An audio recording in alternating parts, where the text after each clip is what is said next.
Gloire à vous, nous nous retrouvons aujourd'hui pour une nouvelle vidéo sur Top Solid. Mais avant de démarrer, j'aimerais à nouveau vous remercier. Vous remercier d'être de plus en plus nombreux à partager la chaîne, à aimer, à commenter, à liker nos vidéos.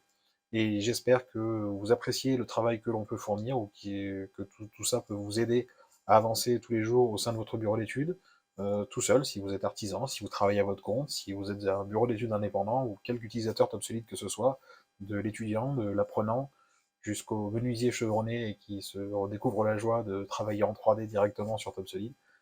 Vraiment, l'idée pour nous, c'est de partager un maximum de choses, d'astuces. On est tous confrontés au même problème et on apprécie souvent de pouvoir trouver des solutions et des pistes d'astuces sympas. On espère vraiment pouvoir continuer à partager tout ça. En attendant, si vous nous suivez sur LinkedIn, vous devez savoir, parce que Jonathan nous a balancé, il y a un petit concours qui s'est fait sur la chaîne et qui se joue en fait au nombre d'abonnés qu'on va avoir. Et je veux pas vous mettre la pression, mais concrètement, pour nous, il y a des pots au chocolat en jeu, et celui qui sera le plus proche du nombre d'abonnés qu'il y aura au 31 décembre gagne des pots au chocolat. Donc pour nous, l'enjeu est conséquent. Du coup, sans vouloir influencer les choses, si vous pouviez partager un maximum la chaîne, ce qu'on peut faire, notre travail auprès d'autres utilisateurs Top Solid, sachez que pour vous, c'est pas grand chose, mais pour nous, c'est quand même une sacrée histoire de pots au chocolat et de petits déj offerts.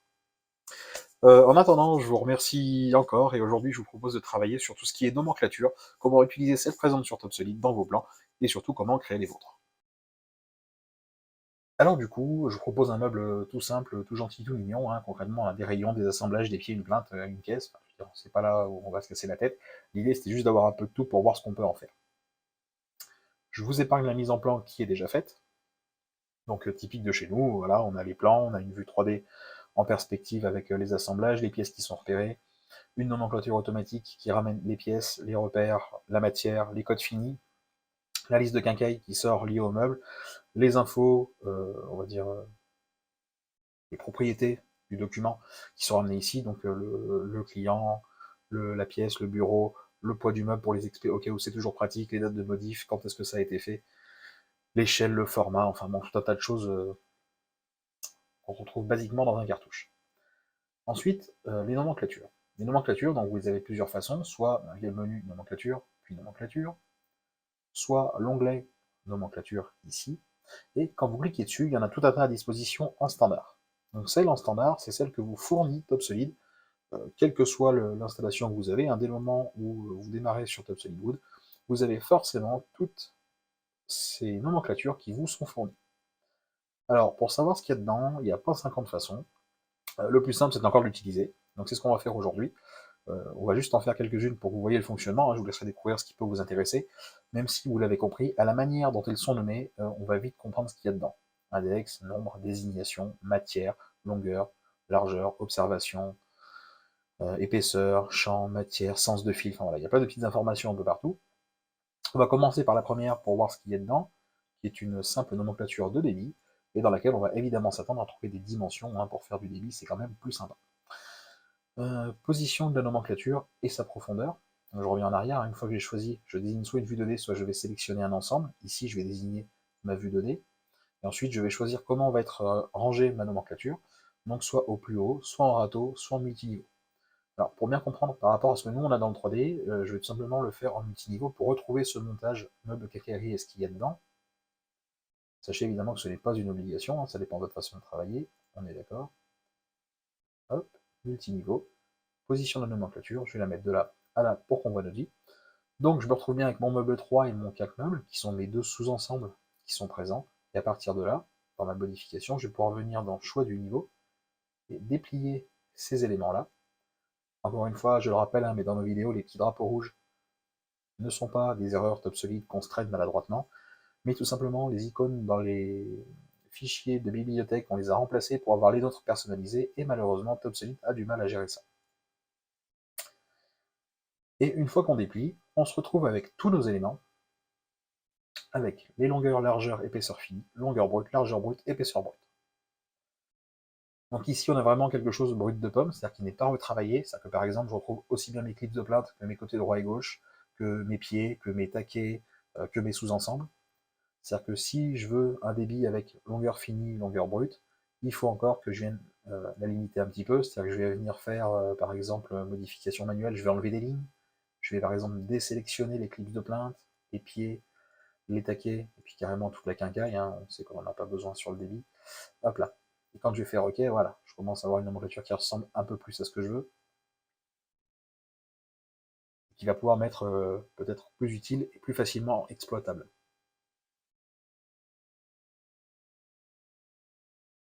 Toujours dans mes colonnes de tableau, on va pouvoir éventuellement enlever des colonnes. Mettons que l'épaisseur brute, j'en ai pas besoin, je vais pouvoir faire en sorte de ne pas l'avoir. Donc épaisseur brute, je vais venir sur visible ici, je vais mettre non, tout simplement, et quand je fais OK, l'épaisseur brute a disparu, vous voyez, je n'ai plus que longueur brute, largeur brute. Alors ces réglages-là sont évidemment disponibles dans toutes les nomenclatures, que ce soit celles créées par TopSolid ou celles que vous avez créées vous. La seule différence, c'est qu'il faut bien venir là à chaque fois pour les remettre ou les enlever. Pareil, les titres des colonnes sont affichés, vous pouvez les enlever même si je vous le déconseille, c'est moins évident de savoir ce qu'il y a dedans. Dans modification manuelle tout à l'heure, c'est pas quelque chose que j'aime bien, mais c'est vrai qu'il y a des fois ça peut dépanner. Je vais me faire taper sur les doigts parce que moi le premier, je mets des grands coups de pelle à ceux qui seraient tentés de le faire, mais modification manuelle va vous permettre de faire, comme elle l'indique, des modifications manuelles. Je m'entends. Si par exemple ma désignation de côté droit ne me plaît pas, et que j'ai envie de l'appeler Jean-Jacques, en référence subtile à une vidéo il n'y a pas très longtemps, et bien mon côté droit Jean-Jacques, il est renommé ici, vous voyez, comme je fais OK, il s'appelle bien côté droit Jean-Jacques. Notez que chez moi, il apparaît en bleu, tout simplement parce que couleur de modification manuelle est indiquée en bleu. Si je l'avais mis d'une autre couleur, ça apparaîtrait d'une autre couleur. Ça permet de les repérer tout de suite. L'avantage de ça, c'est que ça vous permet de directement modifier une information de nomenclature. Le défaut de ça, clairement, ce n'est pas rétroactif, c'est-à-dire que ça ne revient pas dans mon caisson sur mon 3D à écrire le nom du côté droit. Que l'on soit bien d'accord, dans TopSolid V6, la règle absolue, c'est le point de départ, c'est le 3D. Le premier qui vous dit le contraire, demandez-lui de vous montrer comment ça fonctionne. Clairement, la base des plans, la base des nomenclatures, la base des programmes, la base de n'importe quel export, c'est le 3D. Vous faites une modification dans le 3D, si vous avez bien travaillé, il y a toutes les chances pour qu'elle se répercute sur les plans, sur les nomenclatures et tout ce qui suit. L'inverse, 99% du temps, est faux. Si je fais une modif dans le plan, elle ne remontera pas sur le 3D. Même chose pour une nomenclature, même chose pour un programme, et ainsi de suite. Donc dès le moment où vous prenez la main dessus, attention, effectivement vous pouvez modifier. Par contre, vous brisez le lien entre le fichier d'origine et le suivant. Si je renomme le côté gauche dans le 3D, ça va suivre. Le côté droit, par contre, s'appelle désormais côté droit Jean-Jacques, en dur, dans la nomenclature. Donc si vous faites ça, c'est vraiment une action volontaire, et qui doit bien prendre sens pour vous, c'est-à-dire que oui, ça vous simplifie le boulot sur le moment. Attention derrière s'il y a des modifs. Si vous êtes en envoi en prod, vous avez besoin que ça sorte, vous faites la modif en dur, pourquoi pas, vous gagnez du temps, c'est une façon de voir les choses, en tout cas ça peut s'entendre. Mais cette modif n'influera pas sur les autres éléments, sur les autres documents qui pourraient être produits. Donc faites bien attention à ça. Pratique, mais dangereux, c'est pour ça que je le déconseille. Il y a des fois, il vaut mieux perdre 2 minutes à aller dans le 3D et renommer mon côté droit en côté droit Jean-Jacques, ça aura le même résultat, ça m'aura pris 30 secondes de plus, et au moins je suis sûr de ne pas faire de grosses bêtises. Parce que là on parle d'une désignation, mais il y a des fois ça va être pour une indication de rainure, ça va être pour une indication d'usinage à faire, ou un élément supplémentaire, ou pire à enlever d'un meuble, et ben ça risque de passer à l'as. Voilà, ça c'était mon petit quart d'heure coup de pelle plaisir. Pour en revenir à nos nomenclatures, bon ben, avec TopSolid on est bien avancé, il nous en sort des pas mal, hein. Si on va un peu plus loin, on va en prendre une avec un peu plus de choses. Mettons voilà des références des matières, on va prendre celle-ci. Ok, donc même chose, désigner une vue 2D, je clique ici, je vais l'appliquer juste en dessous. Je me retrouve dans le même cas que tout à l'heure. Et cette fois, je vais toujours déplier, alors juste mon meuble, hein, vous me pardonnerez, et je vais directement faire OK. Je me retrouve avec des repères qui ne sont pas renseignés, parce que ce n'est pas forcément les repères que moi j'utilise.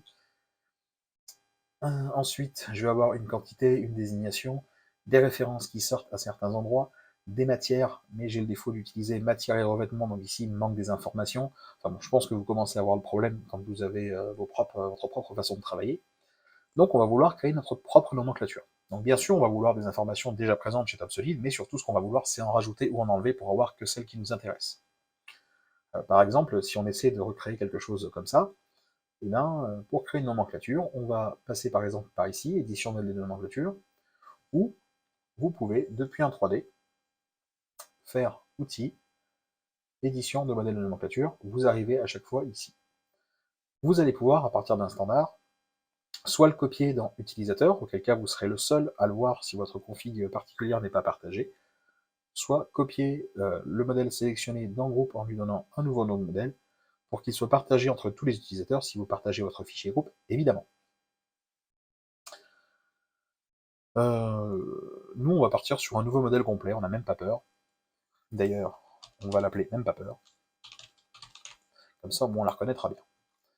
Et on va mettre un 00 devant, pour qu'elle soit triée par ordre alphabétique et qu'elle apparaisse en première. Quand je voudrais l'utiliser tout à l'heure, ce sera plus simple. Vous arrivez alors devant cet écran, et devant cet écran, c'est très simple, il suffit de suivre ce qui est écrit, c'est à dire double-cliquer pour saisir une valeur. Vous double-cliquez, une nouvelle fenêtre s'ouvre alors, et vous allez avoir accès à peu près tous les éléments de la fenêtre de définition pièce qui est présente dans TopSolid. Il y a de grandes chances que n'importe quelle information que vous ayez rentrée dans le logiciel, vous puissiez alors la récupérer. Par exemple, si on commence à parcourir un peu, dans Général, vous allez retrouver des informations générales, savoir l'identifiant de l'élément, et le reste, je ne vous conseille pas de les prendre là, même si vous pouvez. Dans TopSolid Design, vous allez retrouver le nombre total, la désignation, celle du parent direct, celle du parent n, du parent racine, enfin bon, je vous laisserai parcourir toutes les catégories, il y en a masse, et il y a largement de quoi s'amuser. L'idée encore, c'est de savoir qu'est-ce que vous voulez ramener dans votre nomenclature. Si vous savez ce que vous voulez, vous n'aurez aucun mal à le ramener. Le plus difficile étant encore de trouver où est-ce que ça se trouve. Donc on va passer tout de suite aux choses intéressantes. Dans TopSolid Design, vous retrouverez le nombre total de pièces qui est concerné, sa désignation, sa référence, les propriétés ou les descriptions que vous aurez pu renseigner, éventuellement le fournisseur qui est relié, le repère 3D qui est celui que nous utilisons pour notre part, le type de pièce qui vous permet de faire certains tris. Ensuite, je vous conseille d'aller jeter un œil très rapidement aux informations utilisateurs. Si vous en utilisez, c'est là-dedans que ça va se trouver. Je ferai une vidéo dessus pour ceux que ça peut intéresser. Matière et revêtement pour amener tout ce qui est matière. Attention, si vous n'utilisez pas l'entité panneau, pas de souci, vous pouvez bien passer par là. Pour ceux qui utilisent l'entité panneau, ne touchez pas à ça, piège. Si vous passez par là, vous ne ressortirez pas les bons éléments. Ensuite, propriétés physiques, vous allez retrouver la masse, surface, enfin tout ce qui reste, et surtout les dimensions, longueur, largeur, épaisseur, en brut et en fini, le sens de fil et les trois autres informations sympathiques. Ensuite, pour la partie wood, pour ceux qui sont intéressés par les champs et cette fois-ci les matières de l'entité panneau. Comme vous le savez, pour les utilisateurs de l'entité panneau, la matière n'existe pas pour une entité panneau, elle est composée de plusieurs éléments qui peuvent avoir des matières différentes. Ce qui vous intéresse souvent quand vous affichez l'entité panneau, en fait, c'est la matière du panneau à l'intérieur et non pas la matière tout court. Pour ceux qui utilisent les entités panneaux qui les font afficher en nomenclature, mais qui veulent faire apparaître la matière du panneau, c'est donc par là qu'il faudra passer. Pareil pour les revêtements, finitions, qui correspondent à finition du panneau, revêtement du panneau, et toutes les informations qui les concernent.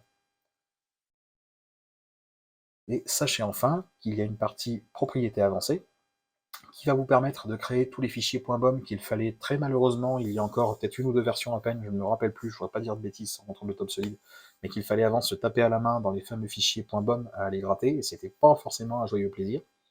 Aujourd'hui, je vous propose de faire ça pour vous, c'est quand même vachement plus sympa. S'il y en a que ça intéresse, dites-moi, on fera une vidéo dédiée, parce qu'honnêtement, ça peut très vite être très long selon ce que vous voulez faire. Donc sachez que c'est par là qu'on peut préenregistrer le nom des fichiers d'usinage, le nom du second fichier d'usinage quand il y a un retournement de pièces à faire, une codification Wood particulière, nommer automatiquement vos mises en plan, et même chose pour les identifications de pièces ou pour les imbrications pour ceux qui travaillent en estime. Si je reviens sur nos éléments à nous, ce qu'on fait afficher, c'est en général le repère 3D. Ensuite, je vais aller chercher ma désignation. Ensuite, je mets, voyons voir, la matière. Dans mon exemple, je ne suis pas dans l'entité panneau, je n'ai donc pas à me casser la tête. Hop. Mon revêtement. Ma finition, si j'en avais une, et non pas de marteau. Ensuite, on va aller dans les propriétés physiques pour récupérer ma longueur finie. Format, je ne lui laisse pas le temps de réfléchir. Je mets millimètre pour lui imposer le millimètre comme mesure. Sachez que par défaut, il va vous mettre les dimensions sans arrondi et sans rien du tout. C'est-à-dire que si vous avez un panneau qui fait 19, il va afficher 19. Si vous avez un panneau à 9,5, il va vous afficher 9,5. Si vous voulez imposer un chiffre à virgule, vous faites Alt GR6 pour avoir la barre verticale qui se trouve ici, et vous mettez 0,1 pour une précision au dixième, 0,2 pour une précision au centième, ce dont je doute dans le bois, mais sait-on jamais pour ceux que ça intéresse. On va faire l'exemple sur la longueur avec une précision à 0,1. On va faire l'exemple sur la largeur avec une précision à 0,2. Et on va laisser l'épaisseur finie sans rien du tout, comme ça au moins on aura tout fait. Hop, juste au millimètre. Et on va faire OK. Je me souviens plus ce qui nous manque, qu'est-ce qu'on peut mettre d'autre. Qu'est-ce qu'il peut y avoir de sympa. La masse, ce sera pour le fun. Et je vais lui imposer qu'elle soit en kilos. Et je veux une précision jusqu'au gramme. Hop, 0,3. OK. À partir de là, ben, tout simple, on fait OK. Pas très compliqué. Et maintenant que notre nomenclature est créée, et ben on n'a plus qu'à l'appeler dans notre plan. Donc je vais ici, je vais dans groupe. J'ai donc ma nomenclature, même pas peur, qui apparaît ici. Je fais OK, même chose que les précédentes, hein, on n'a pas de fonctionnement différent, que ce soit une nomenclature top solide ou la nôtre. Je clique sur la vue 2D qui m'intéresse, je reste bien en multiniveau, ma position de nomenclature, je vais l'avoir là, donc je retrouve le même fonctionnement. Hop là, et quand je vais déplier mon meuble, je vais bien me retrouver avec les différents éléments. Et si on regarde un peu ce qu'on a, vous noterez qu'en repère 3D, du coup, je retrouve bien normalement hein, les mêmes repères que pour moi. Si je prends par exemple le côté droit, il était en 1.2. Bon, bonne nouvelle pour moi, le côté droit est toujours en 1.2, c'est quand même une bonne chose. Ensuite, les différentes matières qu'on a ici pour chacun des éléments, les revêtements lorsqu'il y en a, les finitions lorsqu'il y en a. Vous noterez que j'ai bien une longueur finie en millimètres avec une précision au dixième, une largeur avec une précision au centième, une épaisseur finie avec une précision laissée dans le vague, donc il a tout simplement mis la précision au niveau où je l'avais, c'est-à-dire que je suis au millimètre, il m'a mis les millimètres, si j'avais 8,5, j'aurais bien eu un 8,5 pour les taquets. Et enfin, la masse, j'ai bien des kilos avec 3 chiffres après la virgule, tout va bien. Alors, dernière petite info, sachez qu'on peut renommer les titres de votre nomenclature, par exemple repère 3D en repère ou en autre chose. Hop là. Cette modification peut évidemment se faire dès le début, c'est-à-dire que si je prends mon même paper et que je fais modifier le modèle sélectionné, vous voyez que la modif a eu lieu, encore une fois, dans le document en cours, mais n'est pas faite pour la prochaine nomenclature. Si je veux que toutes mes nomenclatures aient des modifications, je vais pouvoir faire repère, désignation, je suis désolé, je suis vraiment fan de Jean-Jacques en ce moment, je ne sais pas pourquoi. Du coup, je vais le replacer là, ça sera fait. La matière, on va mettre mat. Quelque chose de plus intelligent, souvent on peut vouloir indiquer l'unité. Hop là, la masse en kilos, par exemple. Pour ceux qui sont racistes des majuscules, je ne sais pas, pour avoir tout en minuscules, par exemple, des choses comme ça. Bon, si je fais OK maintenant, je ne vais pas toutes me les faire, et que je réimporte ma nomenclature, hein, donc premier constat, vous voyez que ça n'a pas changé, celle déjà posée, hein, qu'on soit bien d'accord, ça n'agira que sur les nouvelles. Vous pouvez constater que mes titres ont changé, j'ai bien un repère tout court, un Jean-Jacques qui est apparu, un revêtement raciste des majuscules, et mon unité kilo qui est à la fin. Beaucoup de choses à voir dans ces nomenclatures, donc il y a énormément d'éléments. Honnêtement, le plus dur, c'est vraiment de savoir ce que vous voulez. Si vous savez définir ce que vous voulez, ça ira tout seul. Vous retrouvez quasiment tous les éléments que vous retrouvez dans définir pièce, donc si vous avez une idée de la fenêtre et de chaque chose que vous pouvez y ranger, vous pourrez très bien ramener l'information. Hein, vous savez, vous les petits menus déroulants qu'on a vus tout à l'heure ou qui sont encore dans l'écran, tout simplement en double-cliquant dessus, vous n'avez plus qu'à aller chercher la bonne information. Et là encore, la partie difficile, c'est tout simplement de savoir où est-ce que c'est rangé. Une fois que vous avez l'information, c'est gagné. Vous l'avez au bon endroit dans votre nomenclature, vous n'aurez plus qu'à travailler avec. Alors ceux qui veulent faire des choses un peu plus compliquées, oui, on peut pousser une nomenclature un peu plus loin. Je crois que j'avais déjà fait en démo des plans où on a une surface mètre carré de panneaux, où on limite à la liste juste la quincaillerie, juste les panneaux. Oui, c'est des choses qui se font. Je vous laisserai fouiller un peu sur la nomenclature. S'il y en a que ça intéresse, n'hésitez pas à nous le dire en commentaire, à nous le demander. Et puis, bah, ma foi, on fera peut-être une vidéo dessus. Je pense notamment à tout ce qui est Top Solid Wood et Wood Codification, où on a des choses qui sont vraiment plus intéressantes et on peut aller vraiment beaucoup plus loin. Encore faut-il en avoir l'intérêt. C'est pour ça, encore une fois, si vous savez ce que vous voulez, il n'y aura aucun problème pour le faire. Eh bien, écoutez, ça fait encore une bonne vidéo de fête. J'espère que celle-ci vous aidera beaucoup. C'est quelque chose qui est souvent peu abordé, la nomenclature sur Top Solid. On se dit souvent qu'on la fait plus vite à côté. Dommage de passer du temps en 3D à définir des pièces et de pas le réexploiter. Bon, je dis pas que ça se vaut pas. Encore une fois, c'est une habitude de travail. Personnellement, je prends goût à la flemme et j'aime bien que quand j'ai fait quelque chose, ça soit le plus utile possible pour que je n'ai pas à le refaire. Je sais, hein, je me répète, mais je vous encourage vraiment à gratter au niveau de ces nomenclatures, ça peut vous faire gagner un temps précieux, que ce soit pour exporter des délits, que ça vous facilite des listes de quincaillerie, même si elle n'est pas complète, ne serait-ce que pouvoir sortir ce qui est déjà mis dans votre 3D, bah, mine de rien, c'est déjà un gain de temps, même si vous la complétez à la main, même si vous ne mettez pas tout sur Top Solid, c'est toujours un aide-mémoire, et aujourd'hui, je pense que dans vos agencements, des quincailleries, il y en a un certain nombre, des panneaux, il y en a un certain nombre, toutes les démons à prendre, encore faut-il savoir ce que vous voulez. Eh bien voilà, du coup j'en termine avec ces vidéos. Merci encore pour tous ceux qui nous suivent, qui commentent, qui likent, qui partagent nos vidéos. Merci beaucoup, vraiment, vraiment, vraiment, vraiment. Ça nous aide énormément et ça nous fait très plaisir. Alors du coup surtout continuez pour ne rien manquer, abonnez-vous, suivez la chaîne, et ma foi, amusez-vous bien.